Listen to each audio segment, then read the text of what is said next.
Kita jumpa kembali di seri video MA 1201 Matematika 2A. Topik bahasan kita kali ini adalah tentang aturan rantai, dan ini adalah subbab 12.6 dari buku Purcell, Rigdon, dan Farberg. Kita mulai dari komposisi fungsi. Misalkan kita punya situasi seperti ini, di mana G memetakan bilangan T ke vektor XY, kemudian F memetakan vektor XY ke bilangan Z. Ya, secara tidak langsung, komposisi ini, F setelah G, itu adalah fungsi dengan peubah T. Bagaimana kita bisa menghitung turunan F terhadap T? Ya, teorema A tentang aturan rantai. Jadi, misalkan X adalah fungsi peubah T, begitu pula Y, dan misalkan keduanya diferensiabel pada T, Z ini adalah fungsi F yang merupakan fungsi dua peubah dari X dan Y, diferensiabel juga. Maka Z, jadi F ini, adalah fungsi diferensiabel terhadap peubah T dengan turunan seperti ini. dz dt adalah dz dx, dx dt, tambah dz dy, dy dt. Hal yang agak berbeda dengan fungsi satu peubah bahwa kita punya dua suku. Dalam notasi vektor, kita bisa menulis seperti ini. Jadi G ini adalah fungsi vektor, X dan Y. Z adalah fungsi dua peubah. Kita lihat kalau Z ini adalah komposisi F setelah G. Rumus di kiri ini bisa ditulis sebagai perkalian vektor sekarang. dz dx, dz dy, ini kali titik dengan dx dt, dy dt. Yang dz dx, dz dy ini tidak lain dari vektor gradien. Gradien F dihitung di gt, dan ini lagi aksen T. Kita ilustrasikan dengan contoh. Misalkan Z fungsi dua peubah, X pangkat 3Y, dengan X-nya 2T dan Y-nya T kuadrat. Ini akan kita tentukan dz dt. Kita perhatikan bahwa Z, X maupun Y ini semuanya adalah, ketiganya adalah polinom karenanya diferensiabel. Dengan demikian, berdasarkan teorema A, kita bisa menghitung dz dt dengan rumus seperti ini. Kita hitung satu persatu turunannya, dz dx, dx dt, dz dy, dan dy dt. Terakhir, kita substitusikan X dalam T dan Y dalam T kuadrat.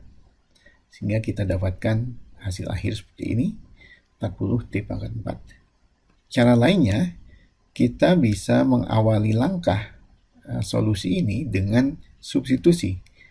Disubstitusikan 2T menggantikan X di sini, dan T kuadrat menggantikan Y di dalam Z. Ya, sehingga Z sebagai fungsi T ini adalah 8T pangkat 5. Jadi eksplisit di sini. Kemudian kita bisa hitung langsung dz dt dan menghasilkan hasil yang sama seperti itu. Ada suatu cara yang grafis di sini, jadi mudah diingat. Kita sebut diagram komposisi di sini. Z adalah fungsi dengan dua peubah X dan Y, sementara X ini fungsi dengan peubah T, begitu pula dengan Y. Untuk menjadi kita punya penghubung sini dari dz dx, ini kita bisa menghitung dz dx di sini.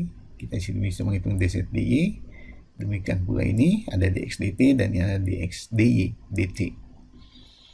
Sehingga sekarang kalau Z terhadap T, kita bisa menghitung ini ada dua jalur di sini. Jadi dz dx, dx dt, dan kemudian jalur yang sebelah kanan dz dy, dy dt.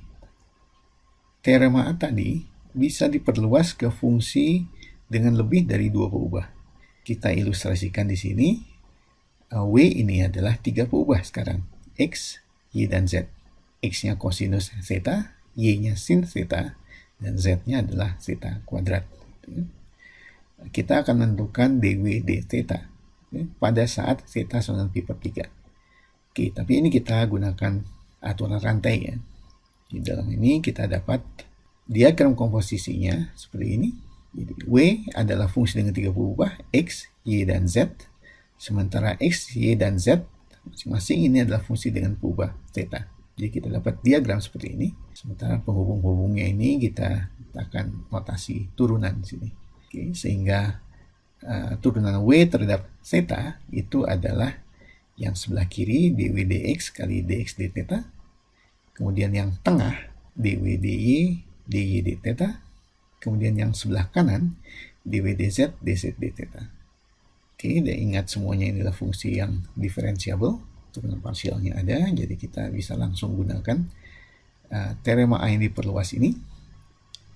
Kemudian kita substitusikan kosinus untuk X, sinus untuk Y, dan theta kuadrat untuk z sini, sehingga kita dapat seperti ini. Dan terakhir kita substitusikan theta sama dengan pi per 3. Teorema B tentang aturan rantai yang sedikit agak berbeda. Misalkan sini X-nya adalah fungsi dua peubah S dan T, demikian pula Y. Ini memiliki turunan parsial di ST. Z fungsi dua peubah atas X dan Y, ini diasumsikan diferensiable. Maka F sebagai fungsi S dan T sekarang memiliki turunan parsial. Itu dalam bentuk seperti ini, jadi dz ds, dz dx, ds dx ds, dan dz dy, dy ds. Demikian pula untuk dz dt. Contohnya, kita punya z seperti ini, 3x kuadrat minus y kuadrat, x-nya 2s 7t, dan y-nya adalah 5st. Dan kita akan menghitung dz dt. Ingat diagram komposisinya, kita akan punya seperti ini. Di bawah z adalah peubah x dan y, dan x dan y ini peubah fungsi dengan dua peubah st. Di rumusnya sekarang dz dt adalah dz dx, dx dt, tambah dz dy, dy dt. Kita hitung turunan parsialnya satu persatu, kemudian kita substitusikan dalam S dan T sekarang. Yang terakhir kita substitusikan S-nya -1 dan T-nya 3.